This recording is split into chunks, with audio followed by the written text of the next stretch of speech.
ជាដំបូងសូមជម្រាបសួរលោកគ្រូនិងសួស្តីអ្នកនរគ្នាជួបជាមួយខ្ញុំម្ដងទៀតហើយនៅក្នុងមុខជា Sensor and Alarm System អញ្ចឹងថ្ងៃនេះពួកខ្ញុំបង្កើតវីដេអូមួយទាក់ទងទៅនឹងការអនុវត្តនៅក្នុងមុខជា Retro Reflective Sensor អញ្ចឹងមុននឹងចូលទៅដល់ការបញ្យល់មេរៀនគឺខ្ញុំសូមមកបង្ហាញពីសមាជិកភាពរបស់ក្រុមពួកខ្ញុំសិន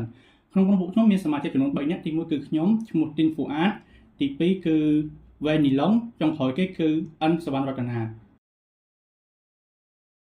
អញ្ចឹងចូលទៅដល់មេរៀនយើងវិញគឺទី1គឺមេត្តាការដែលមេត្តាការរបស់ពួកខ្ញុំគឺបែងចែកជា4ចំណុចទី1គឺគោលបំណងមេរៀនទី2គឺសម្ភារៈអនុវត្តនិង accessory ទី3ការដំឡើងហើយចុងក្រោយគេដំណើរការនៃការអនុវត្តអញ្ចឹងចូលដល់ចំណុចទី1គឺគោលបំណងមេរៀន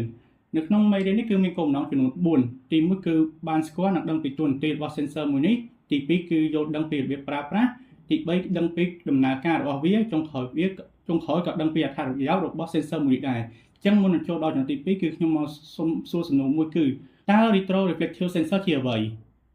Retro Reflective Sensor គឺជាប្រភេទ sensor ចាប់សញ្ញា photoelectric ដែលប្រើការរំខាននៃពន្លឺដែលឆ្លុះបញ្ចាំងដើម្បីចាប់វត្ថុហើយយើងត្រូវដឹងពាក្យមួយទៀតគឺពាក្យពេញ MSR មកពីពាក្យពេញថា Mirror Surface Rejection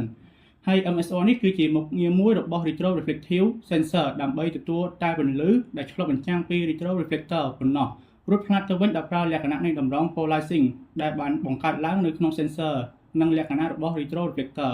អញ្ចឹងយើងចូលដល់ចំណុចទី2គឺសម្ភារៈអនុវត្តនិង accessory អញ្ចឹងក្នុងការអនុវត្តរបស់យើងគឺត្រូវមានសម្ភារៈដូចជាទី1គឺ accessory ដែលជាទូលវិសទី2គឺ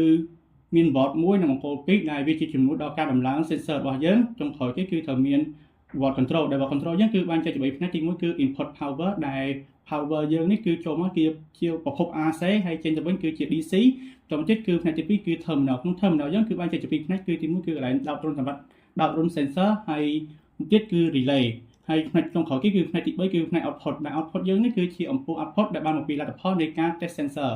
ហើយចូលទៅដល់មួយទៀតគឺយើងត្រូវមាន retro reflective sensor ដែលនេះគេហៅថា retro reflector ហើយនេះវិញគេហៅថា retro reflective sensor ហើយនៅក្នុង retro reflective sensor វាមានទាំង emitter និង receiver ដែលផ្នែកខាងលើគេហៅថា receiver ហើយផ្នែកខាងក្រោមវិញគេហៅថា emitter ពោលគឺនៅពេលដែល emitter បានបញ្ចេញពន្លឺមកគឺវាត្រូវការរបស់មួយគេហៅថា retro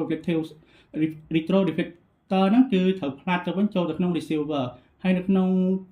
retro reflective sensor ហ្នឹងគឺវាមានខ្សែចំនួន3ដែលខ្សែពណ៌ខ្មៅគេហៅថាខ្សែ output ខ្សែពណ៌ខៀវគេហៅថាខ្សែដកហើយខ្សែពណ៌ត្នោតគេហៅថាខ្សែបូកអញ្ចឹងឥឡូវយើងចូលដល់ចំណុចទី3គឺការដំឡើងអញ្ចឹងនៅក្នុងការដំឡើងរបស់យើងជាដំបូងគឺយើងត្រូវយក retro reflective sensor និង retro reflector ហ្នឹងដាក់ទល់មុខគ្នានៅលើ board ជំនួយបន្ទាប់មកទៀតគឺយើងត្រូវយកបង្គោលជំនួយទាំងពីរហ្នឹងដាក់នៅលើរួចយើងត្រូវមួលទៅ click on ដើម្បីឲ្យបង្គោលជំនួយជាប់ទៅនឹង board ជំនួយបន្ទាប់មកទៀតយើងត្រូវមើលខ្សែ retro reflective ដែលខ្សែពណ៌ខ្មៅគឺខ្សែ output ខ្សែពណ៌ត្នោតខ្សែបូកហើយខ្សែពណ៌ខៀវគឺខ្សែដកបន្ទាប់មកទៀតគឺយើងត្រូវយកខ្សែទាំង3ហ្នឹងដោតចូលទៅក្នុង terminal ឲ្យត្រូវតាមរុនរបស់វាហើយមួលឲ្យជាប់បន្ទាប់មកយើងចូលដល់ចំណុចទី4គឺដំណើរការនៃការអនុវត្តគឺដំបូងយើងធ្វើការអនុវត្តទៅលើ line mode ឬក៏ line on ដែលមានន័យថាបើសិនបើមាន object អ្វីមួយឆ្លងកាត់រវាង retro reflective sensor និង retro reflector នោះអំពូលនឹងរលត់ប៉ុន្តែបើគ្មានអ្វីមួយឆ្លងកាត់រវាង retro reflective sensor និង retro reflector នោះអំពូលនឹងភ្លឺបន្ទាប់មកទៀតយើងត្រូវយក accessory ឬក៏ទូលវិសរបស់យើងនោះធ្វើការមួលនៅលើ retro reflective sensor ដើម្បីបដូរពី line mode ទៅ dark mode វិញដើម្បីធ្វើការអនុវត្តទៅលើ dark on ឬក៏ dark mode អញ្ចឹងចំពោះលក្ខខណ្ឌ dark mode ឬក៏ dark on នេះគឺផ្ទុយពីលក្ខខណ្ឌ line mode ឬក៏ line on ពោលនៅពេលដែលមាន object អ្វីមួយឆ្លងកាត់រវាង retro reflective sensor និង retro reflector នោះអំពូលនឹងភ្លឺប៉ុន្តែបើគ្មានអ្វីឆ្លងកាត់រវាង retro reflective sensor និង retro reflector នោះអំពូលនឹងរលត់